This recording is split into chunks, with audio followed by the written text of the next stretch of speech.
Chair Russ, yes or present? Present. Okay. Vice Chair Gonzalez is still not connected. Member Adams? Here. Thank you. Member Austin is absent for now. Member Gavin? Present. Member Wolf?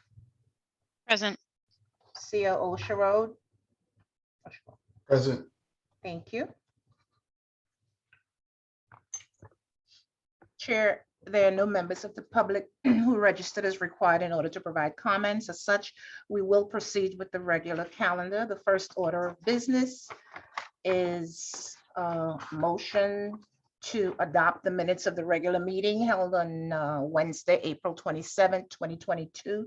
Do I have a motion? So moved. Okay, that was the chair. Seconded by, Gavin. thank you. All in favor? Aye. Aye. Aye. None opposed? Thank you so much. Chair, do you have any remarks or comments? Just That's very folks. quickly to the board. We have a mid-June meeting, and I'm going to use part of that meeting to provide a number of updates. So we'll probably have a bit of a front end on that meeting to go through what is a rapidly moving series of events up in Albany, and the outcome by then we hope to know, and also some additional issues related to the housing stock, particularly our plans at Bronx River, and also to do a short update on the budget. We're actually, without getting into too much budget territory, the HUD subsidy numbers for the next 2 months were much higher than we anticipated, so that's a good thing.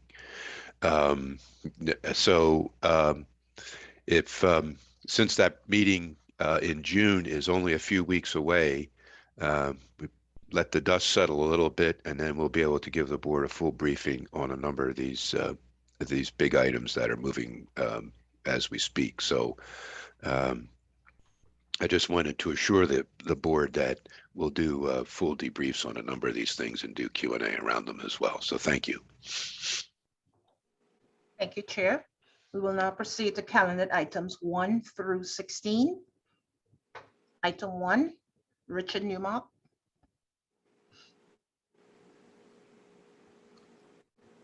Richard? Yeah, sorry. Good morning, Chair, board members, and everybody else in attendance.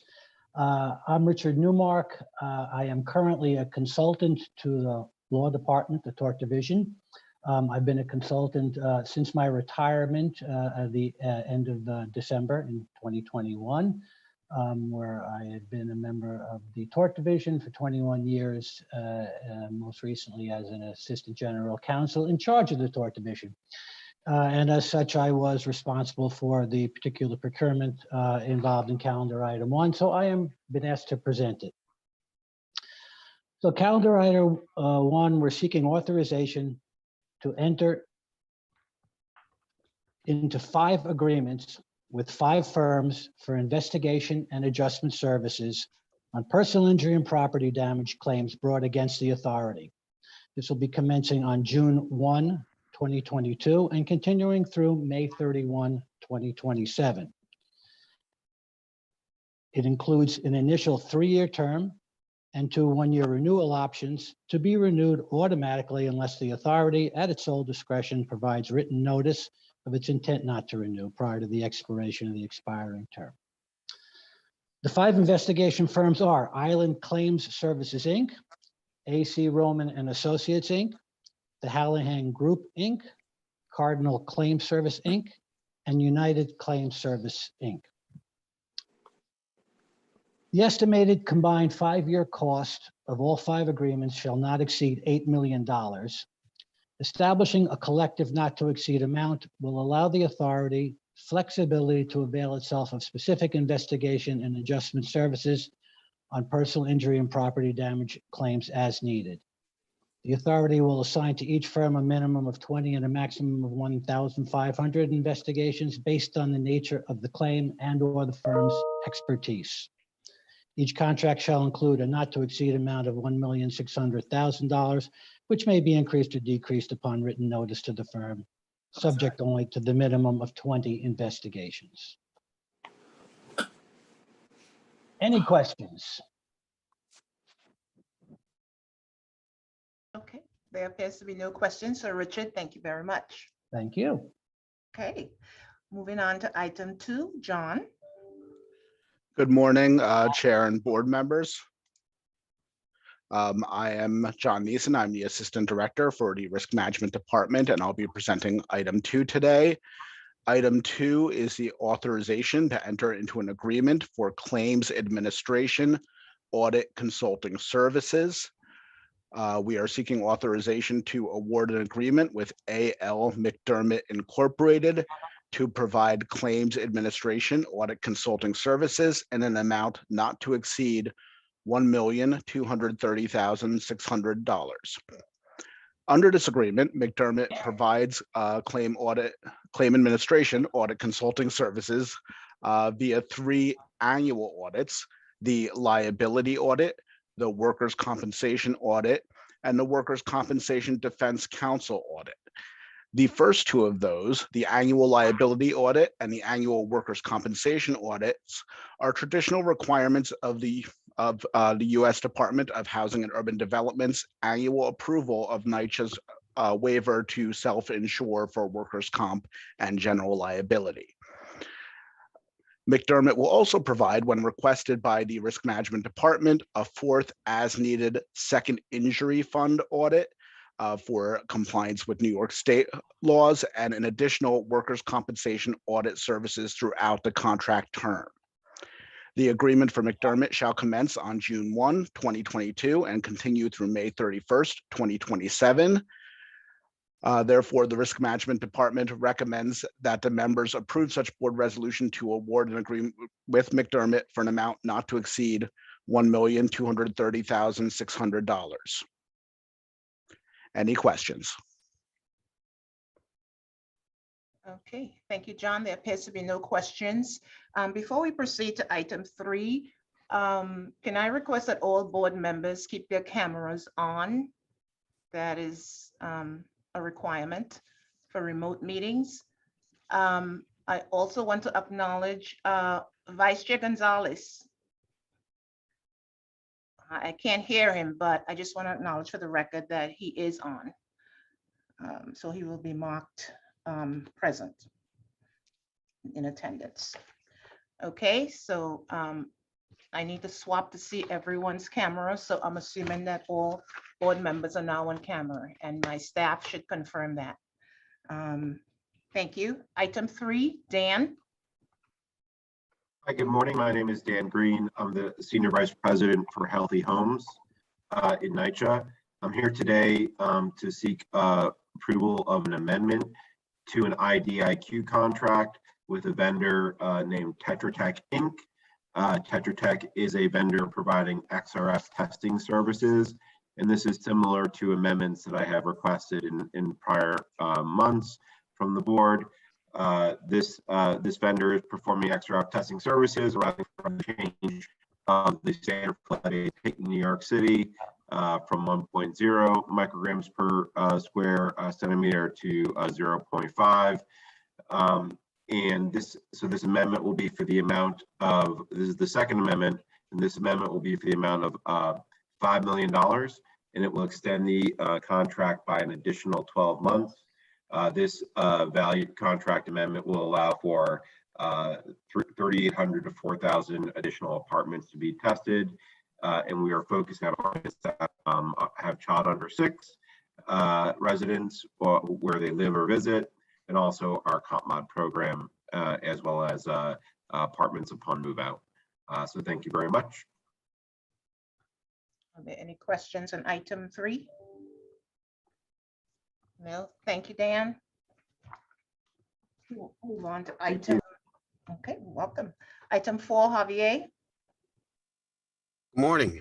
Good morning, Chair, board members, and all in attendance. I am Javier Almodovar. I am the Senior Director for NYCHA's Heating Management Services Department, and I will be presenting item 4 on behalf of Keith Grossman, Senior Vice President for Operations Support Services. Today, I am seeking authorization to approve a contract capacity increase for the requirement contract awarded to Richards Plumbing and Heating Company Incorporated. This contract was initially authorized by Board Resolution 20-10/28-26 and subsequently amended for an initial 3-year term with 2 one-year renewal options. This requirement contract provides general plumbing maintenance to service development heating-related needs citywide. The scope of work includes, but is not limited to, furnishing all labor, materials, equipment, and incidentals required to perform general plumbing maintenance for the repair and/or replacement of defective plumbing parts associated with boilers, hot water heaters, heat exchangers, pumps, boiler room, and tank room plumbing systems.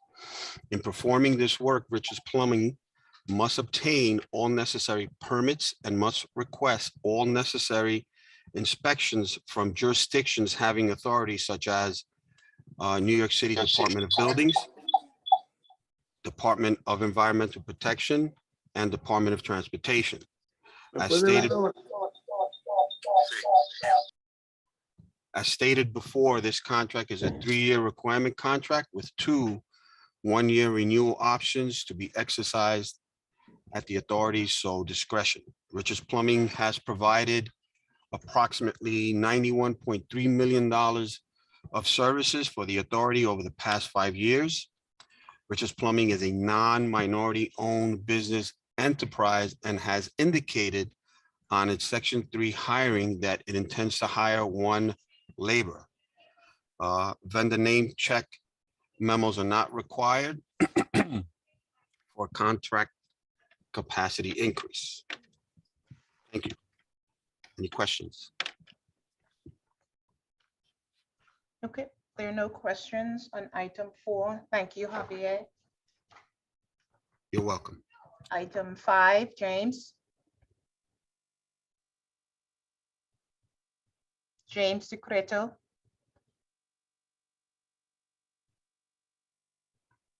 You got me now? Yes.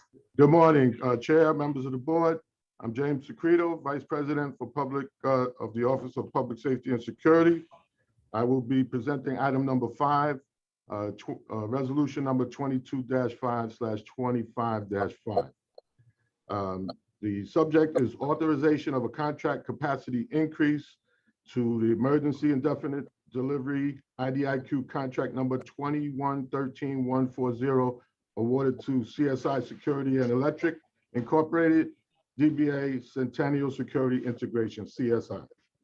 Authorization is requested to approve a contract capacity increase to this emergency IDIQ contract awarded to CSI for maintenance and repair of layered access control, LAC, and closed circuit television, CCTV, which did not require initial board authorization for an initial 1-year term with a 1-year renewal option to increase the not to exceed amount in order to fund the continued provision of services during the remainder of the initial 1-year term and the 1-year renewal option term, which commenced on July 16th, 2021 is continuing through July 15th of 2023.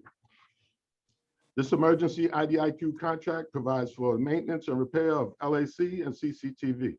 The scope of work includes, but not limited to, furnishing all labor, materials, equipment, insurance, and incidentals required for LAC and CCTV. The LAC work will consist of troubleshooting, repair, install replacement parts to restore existing electromagnetic lock systems to good working order. The CCTV will consist of the supply, installation, programming, and configurations of all necessary components of Internet Protocol video surveillance systems. Pursuant to the award of this emergency IDIQ contract, which did not require initial board authorization, the notice to proceed was issued for a 1-year term, which commenced on July 16th of 21 and is continuing through July 15th of 2022. This contract capacity increase is required to increase the not to exceed amount in order to fund the continued provision of services during the remainder of the initial 1-year term and the 1-year renewal option term. The increase to the not to exceed amount, contract capacity increase, number one, will be $1,333,130. The new total not to exceed amount after board approval, we hope, would be $2.8,033,130. CSI has provided approximately $13,361,695 of services for the authority over the past 5 years. CSI is a non-minority owned business enterprise. Funding type is operating and the source is federal. CSI Section 3 hiring plan was approved under the United States Department of Housing and Urban Development rule, labor hours. CSI indicated on its Section 3 hiring plan that the total estimated labor hours are 4,000 and the Section 3 total projected labor hours are 1,000.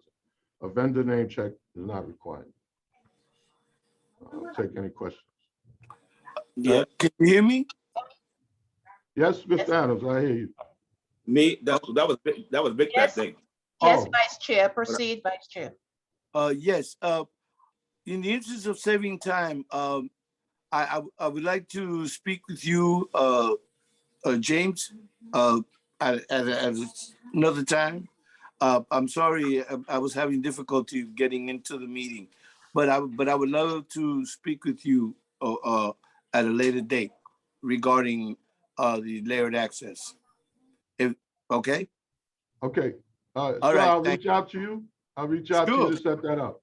Sure, not a problem. Okay. Thank you. All right, thank you. That's Okay, all I got. Sorry. Good morning. So good James, morning. James, can you reach out to my office to schedule that meeting, please? Yes, ma'am. Thank Okay. you. All right. Good morning. Good Morning, morning. Mr. Adams. Yeah, so James, as I think we discussed previously, we had a discussion about this company, and it was our development, 3 more, but the other 3 developments will have to reach out. And like I said, with some help from Vilma, because this company, 4 years of work that just was not done, not completed. And I think Verizon was part of the issue with the key fob and the electrical system with the alarms, where the fire department kept responding. And I think they gave us some fines to the management, if I have the information correctly. So we have 4 years of unfinished work here and 3 other locations, but I'm not at liberty to give you those locations, just was here. So what I'm doing is I'm just gonna send something to the secretary and Vilma and Mariella and the chair, because as a matter of fact, they even came here one time. I think they were doing something, joining with Verizon. They got into a big argument. So they just never completed the work here. And I'm not sure, how much money was given or going to be given, but they just didn't seem to be able to resolve the issue of the electronic key system. And they got open areas and things that's just still undone, unfinished, uncompleted. And the fire department's come here quite a few times, got a little upset about that alarm going off. But now that inconvenience is down to every 2 weeks as security related to myself. So I'm not sure the amount of money we're paying them and who else. I'm quite sure we're probably not the only other development that might be having an issue with this key fob thing, and if they're working on it. But I've seen them here with the blue shirts on, with the red writing on it. And they come and they do an assessment, and I don't know. All I can say is my time, I've never seen them completed since it was installed. Okay. Mr. Adams? Yeah. I looked into, what we spoke about last week with, Sandra Thomas, the development there. And I'm told that the steam pipe in that, I guess that closet where they had the computer and the modem and the control boards, that steam pipe burst and caused the problem, but that was in November of last year. And from what I'm told, CSI came and replaced the control board and the modem and what have you. And then it was up to Verizon to come and restore the internet. And that's where the bump in the road took place. So, you know, and I don't know why that would take, in this case, 6 months for Verizon to come and restore the internet, but that's what I'm told is the hang up over there. I've since spoken to other developments that have this key fob. One in particular is Wyckoff. And they told me that CSI has been very good and responsive to them, and they've really had no problems with their key fob and their layered access system. That's pretty much where I'm at. Well, Verizon and CSI have been tag teaming with this project here, and I'm not familiar who you spoke to at Wyckoff, but it's. And I did hear about the incident 6 months ago with the steam issue, but we're talking about 3 or more years here before the steam, before that issue, tag teaming with Verizon. I'm just saying it just was unresolved. So I'll just leave it at that. We just keep moving on this, you know, because the process just seems uneasy to have a lot of faith in after 3 or 4 years with them. If I'm sorry, if I could add a comment, that's Yes. because our building systems and our layered access is obsolete in part. Many of these properties have the same issues because we can't keep the magnetic doors. We can't keep the combination of the mag doors, the key fobs, and the communication systems in good repair.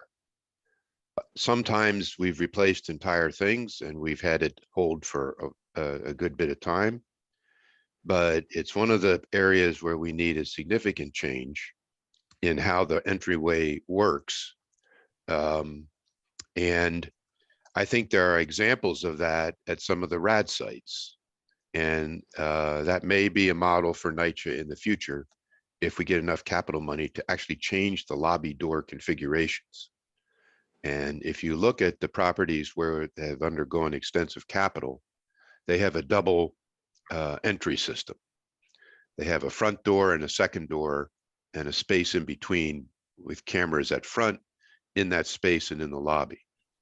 So at some point, when we get the capital, Joe, that kind of major repair is what we really need to do to make sure we get the systems right. So part of it is we're sort of dealing with these older systems. So my response to you is, okay, we know about the facades and the things you just mentioned, and I'm in agreement with you, but when we hire someone to come in to do the work, I'm sure they're aware of where they're coming to. They're not just walking into, you know, a haunted house. They understand what they're up against, and getting paid a lot of money to work within the, you know, the structure that we have to try to get it going. Most of the residents here have kept their metal keys because, unlike Wyckoff, we're not fortunate enough to have the magical resolve to this. And I understand fully what you're saying about the capital and stuff like that. But in Brad and Pat,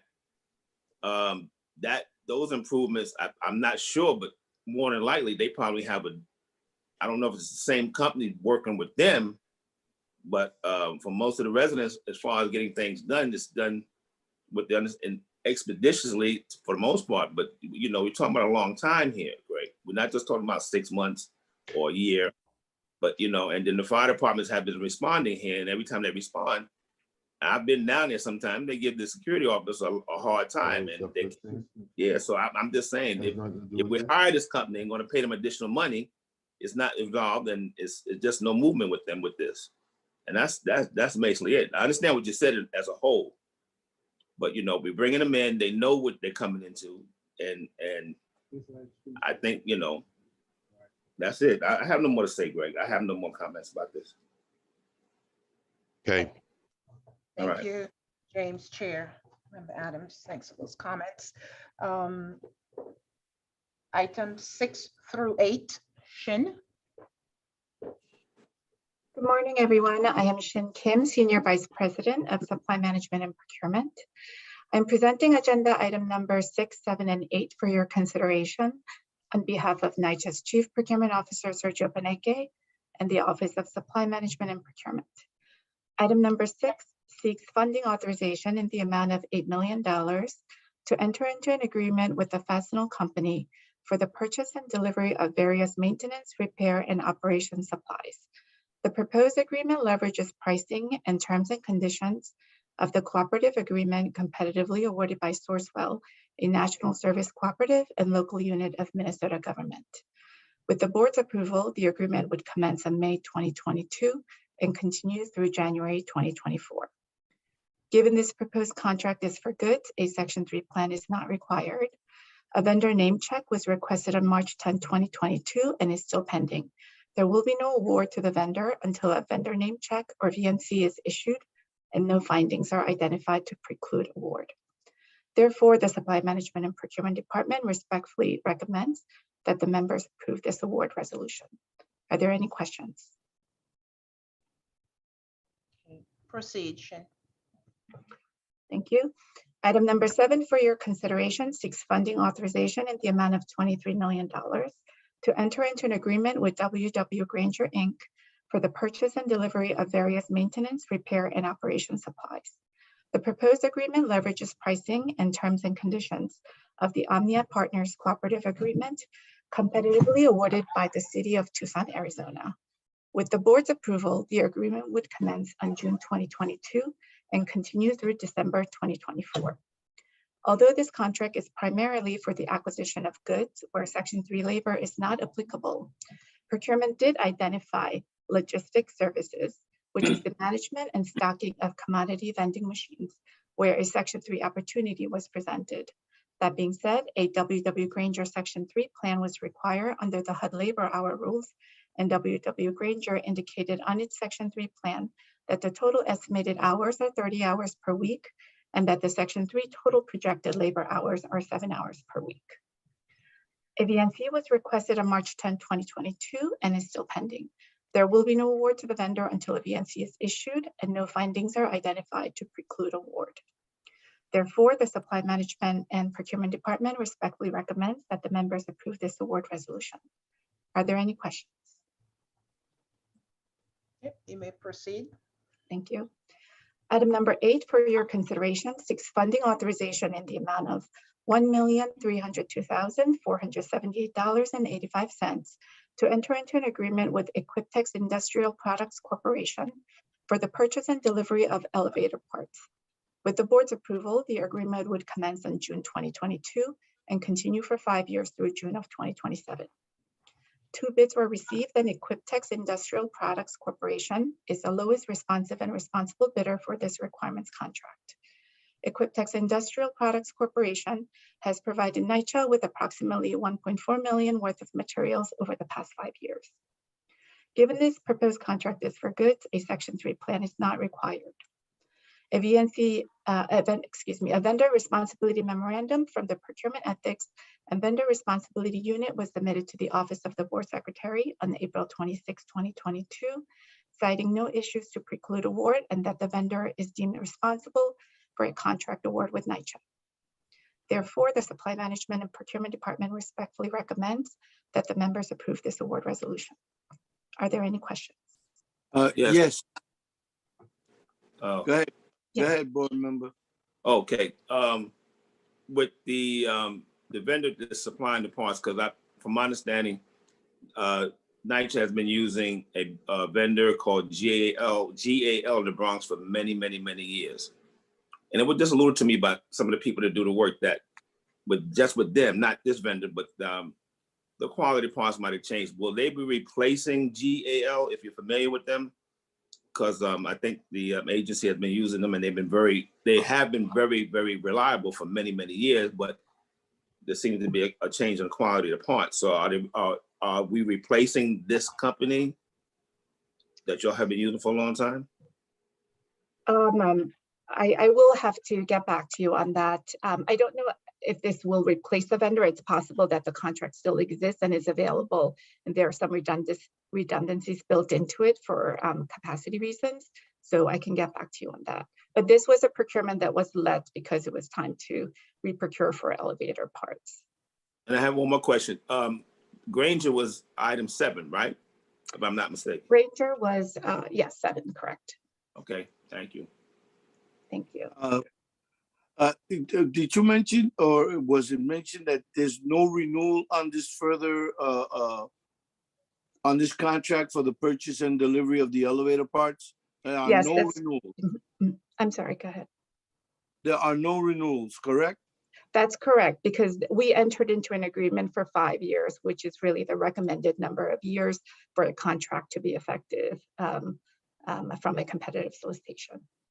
Now, this is gonna sound like a funny question, but I gotta ask it anyway. With the elevators that we currently have within the entire portfolio of NYCHA, these parts that we're getting, are they going to be able to also take care of the older elevators in other developments that may not have the newer elevators? And I'm not talking about the sites that have been converted. I'm talking about some of the old developments that we've had for a very long time. I don't know if their elevators have been upgraded. So when you're talking about parts, that includes the other older elevators as well, correct? I believe that to be the case, but I don't know if anybody is here from the elevator. Okay, ESRD. Vice Chair, Vice Chair, this is Sherrod. yes, Some of the hi. elevators are so old that we actually have to make the parts and we can't buy the parts. So I this see. contract is for all of the parts that we can actually purchase. And for those that we can't purchase, the machine shop will make the parts that we have to, for some of those elevators that are original to the building. Right. Okay, that you hit the nail on the head of what I was looking for. All right, thank you.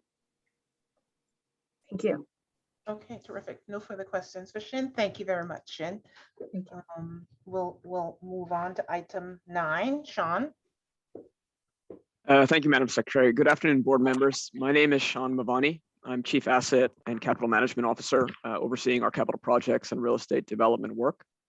We're seeking in item 9 authorization to ratify an agreement, which is critical for our work in both of these areas. Specifically, we're seeking authorization to ratify an agreement with STV AECOM PNA, a joint venture, to provide NYCHA services in relation to our physical needs assessment for an amount not to exceed $9,336,201. The primary objective for these services is to verify deterioration levels of assets at our properties since the last PNA exercise in 2017, and thereby enable NYCHA to better assess the capital needs of the authority's portfolio. The agreement has a 5-year term, and there are 4 areas of service included under the agreement. The first area of service is architecture and engineering inspections at 30 developments. This includes interviews and surveys with property staff and resident leaders and joint walkthroughs. The second area of service is data analysis and modeling to utilize the data that's gathered from these inspections to verify deterioration levels at those sites and use that to also inform how we adjust our physical needs projections at all sites in the portfolio that were made in 2017 in the previous PNA exercise. The data analysis and modeling service will also bring areas into the PNA that were missing in the previous exercise 5 years ago. So areas like lead-based paint abatement cost, decarbonization, and other aspects so that we have a full view on our capital needs at each property. The third area of service that's included under the agreement is a web-enabled reporting tool so that we're able to effectively present the updated capital needs estimates together with our ongoing and planned capital projects for residents and stakeholders and others on our website. And the fourth area of service under the agreement is ongoing support from the vendor for the next 5 years to update the capital estimates each year based on market cost and to make any updates that we need to the web-enabled reporting tool as we further develop and refine that over that period. The agreement also allows us to add additional site inspections in the future if we felt that those were needed to verify physical needs estimates at additional sites if we were to commission that under the agreement with additional funding. So we had 4 proposers who responded to the RFP. STV AECOM joint venture, who also did the work in the previous P&A in 2017, was selected by the evaluation committee based on their qualifications, their proposed services, and the cost level. The VNC has been vetted by the Procurement Ethics and Vendor Responsibility Department, which found no issues to preclude award. Therefore, we respectfully recommend the members of the board to approve the board resolution and permit ratification of this agreement to be executed. I'm happy to answer any questions you may have. Thank you. This is Paula Gavin. Not a question, but just a restatement of what we talked about previously. And that is the importance of this. It just cannot be overstated, and the board's involvement as it proceeds. So I know that is just critical to our future. So I just wanted to commend what we're doing, but ensure that we do stay very involved with it as a board. Thank you, Paula. We do, Sean and I have talked about this at length, and we're very comfortable with this procurement.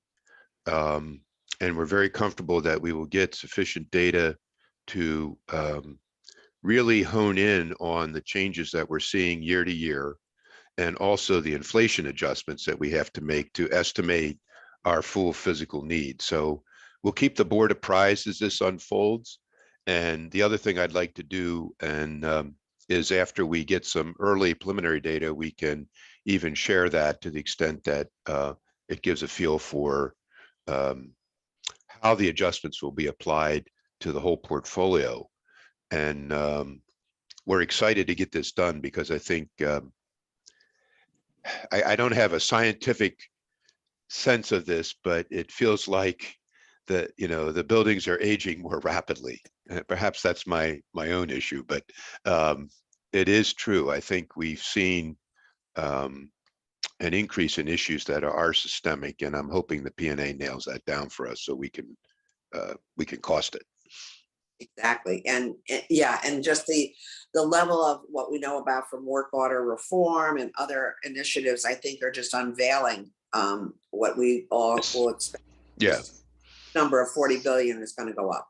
Yeah, I don't think there's any doubt about that. I mean, we had some conversations with stakeholders, and when we begin to look at sort of doing a full energy package beyond simply the compliance areas, you already get increases for those kinds of things. But this is a good firm. I think we have a good system here, and I trust Sean and his crew to navigate this and then share that information with us. So I think we're in a good spot. Thank you all. Okay, there are no further questions or comments. Thank you, Sean. We will move on to items 10, 11, and 12. Joy.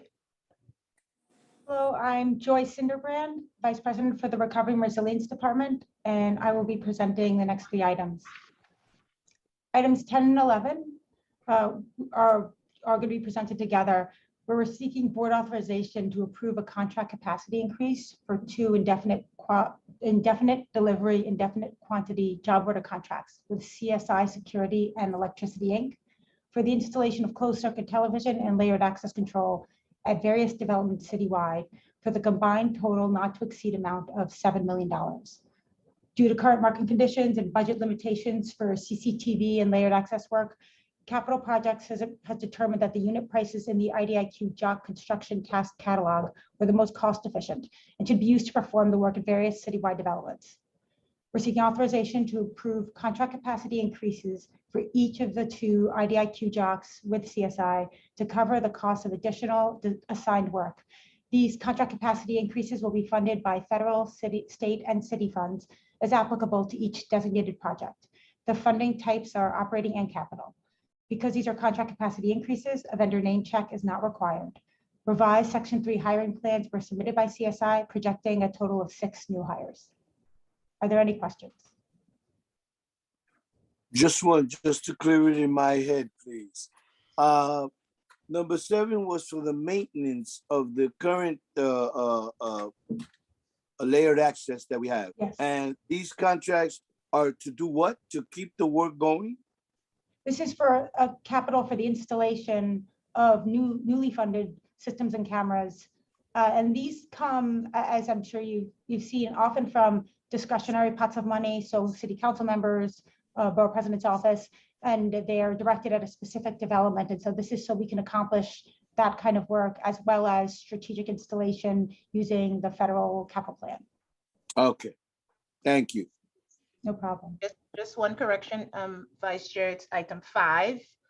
Oh, I'm was sorry, for yes, I forgot. clearly that. We had to renumber them. Yes, I'm sorry.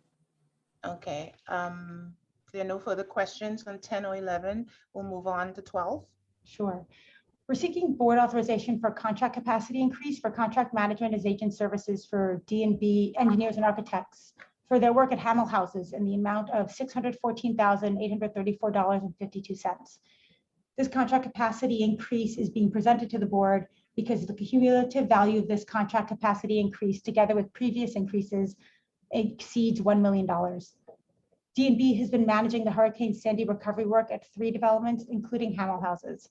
Since the award of this agreement, the scope of work and construction durations of the projects being managed by D&B have increased several times, necessitating an increase in staffing fees and associated allowances in order to provide adequate management of these complex projects.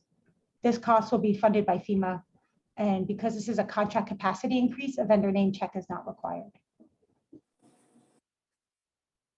Any questions on 12?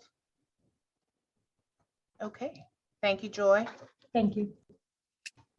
And items 13 through 16, Angela. Hi, good morning, Madam Secretary, the Chair, colleagues, and respected board members. I am Angela Gatson, Vice President of Operations for Bronx Management Department. I will be presenting items 13 through 16 for your hearing today. Item 13. The purpose of this memoranda is to provide background information for calendar item number 22-5/25-X, which seeks authorization to award this requirement contract for repair of exterior compactor refuse management systems to Arrow Steel Incorporated.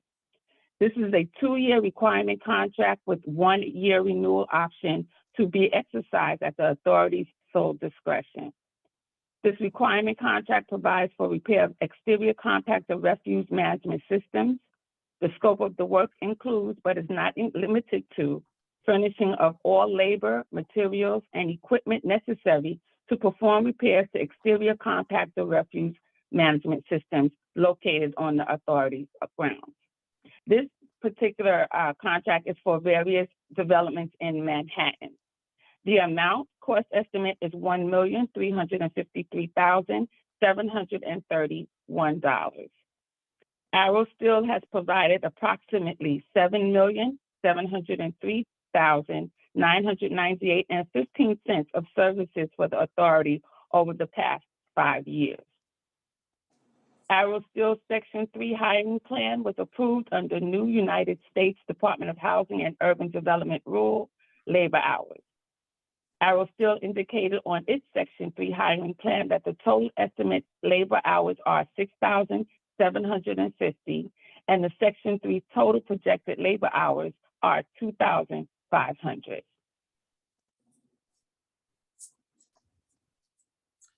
Angela, I heard cost estimate amount. Could you please repeat the amount that is being sought from the board? Yes, $1,362,229. Thank you. You're welcome. You may proceed. Item number 14.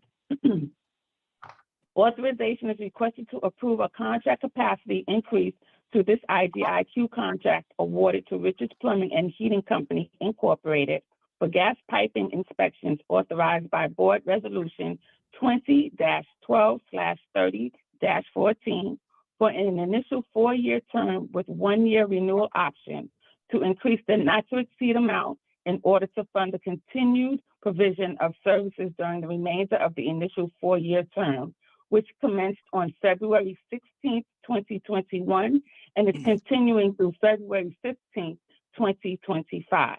Again, the contract term is February 16th, 2021 through February 15th, 2025. The cost estimate amount is $1,250,000. The original not to exceed amount was also $1,250,000. The new total not to exceed amount is $2,500,000. Richards Plumbing has provided approximately $91.3 million of services for the authority over the past 5 years. Richards Plumbing Section 3 hiring plan was approved under new United States Department of Housing and Urban Department rule labor hours.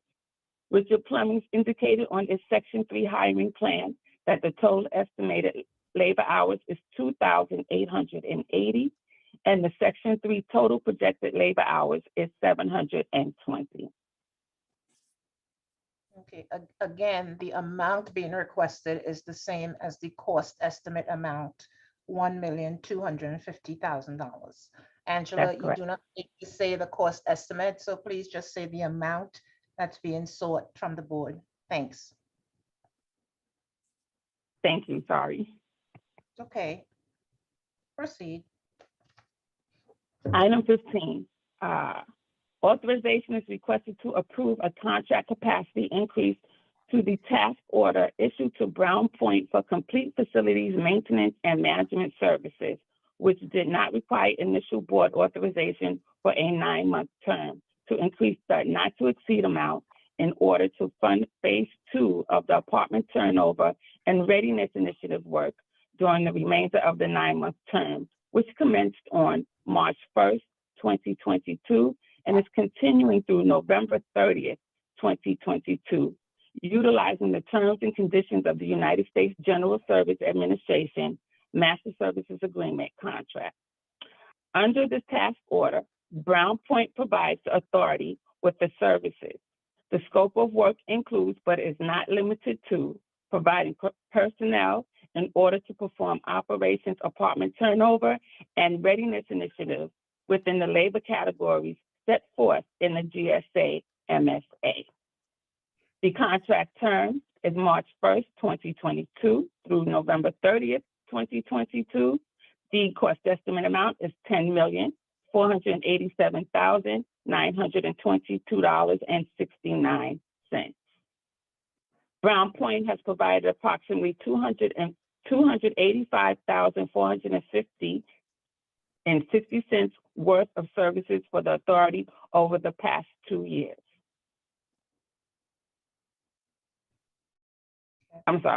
Brown Point Section 3 hiring plan was approved under United States Department of Housing and Urban Development rule labor hours. Brown Point indicated on its Section 3 hiring plan that the total estimate labor hours are 7,000 and the Section 3 total projected labor hours are 1,750. Okay, and the amount being sought from the board is the same as the cost estimate amount, $10,487,922.69. Please proceed to item 16. Thank you. And the final item, number 16, authorization is requested to approve a contract capacity increase to the task order issued to United Facilities for complete facilities maintenance and management services, which did not require initial board authorization for a 9-month term to increase the not to exceed amount in order to fund phase 2 of the apartment turnover and readiness initiative work during the remainder of the 9-month term, which commenced on March 1st, 2022, and is continuing through November 30th, 2022, utilizing the terms and conditions of the United States General Service Administration Master Service Agreement. Under this task order, United Facility provides the authority with the services. The scope of work includes, but is not limited to, providing personnel in order to perform operations, apartment turnover, and readiness initiatives within the labor category set forth in the GSA MSA. Again, the contract term is from March 1st, 2022 through November 30th, 2022. The estimated amount is $10,273,132.50. The original not to exceed amount was $977,020.52, bringing the new total not to exceed amount to $11,250,153.02. United Facility has provided approximately $1,263,143.93 worth of services for the authority over the past 2 years. United Facility Section 3 hiring plan was approved under the United States Department of Housing and Urban Development Rule, labor hours. United Facility indicated on its Section 3 hiring plan that the total estimated labor hours are 60,000 and the Section 3 total projected labor hours are 15,000. Are there any questions?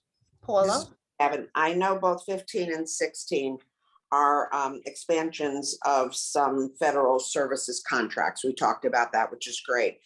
And I know this is also a strategy around work order, sort of catch up and efforts to work on the backlog. I just think it would be good at our June meeting to have a review on work order status and the status of the work order reform and the many good things going on around work orders, and understand how these contracts fit in with the overall plans. Duly noted. Thank you. Thank you, Paula. Any other questions? Thank you. Jackie, just for the record, can you just confirm the amount? Because I believe she referenced cost estimate again. Yes, the amount is $10,273,132.50. Yeah. Thank you, Angela. You're welcome. Chair, 16 items were presented for board approval.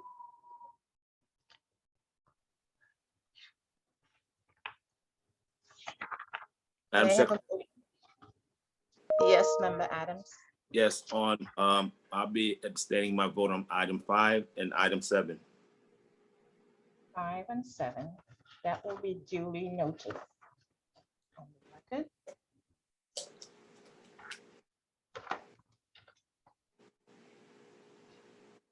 Chair, 16 items were presented for board approval. May I have a motion to approve the 16 items with a notation in the record that board member Adams abstained from items 5 and 7? Vice Chair, so moved. Thank you. Seconded by? Gavin? Thank you. All in favor? Aye. Aye. None opposed. Thank you so much. Now, Chair, being that all matters before the board today have been addressed, may I have a motion to adjourn this meeting? So moved. Oh, was that the chair? I'm Yes. sorry. Thank you. Seconded by? Vice Chair. Thank you. All in favor? Aye. Aye. And none opposed. Thank you so much. The official end time of this meeting is 11:02 a.m. Thank you all. The next NYCHA board meeting is scheduled for Wednesday, June 15th, 2022 at 10 a.m. This meeting will be an in-person meeting unless anything changes in the interim. But for right now, it's an in-person meeting, 90 Church Street, 5th floor, ceremonial room. See you then. Continue to stay safe, everyone. Thank you, everybody. Thank you. Thank you, everybody. Thank you. Bye. Sorry Bye. about the snafu with the computer. I mean, with the. Don't worry, Android. Victor. We'll make it up to you. It's Okay. Bye-bye. All right.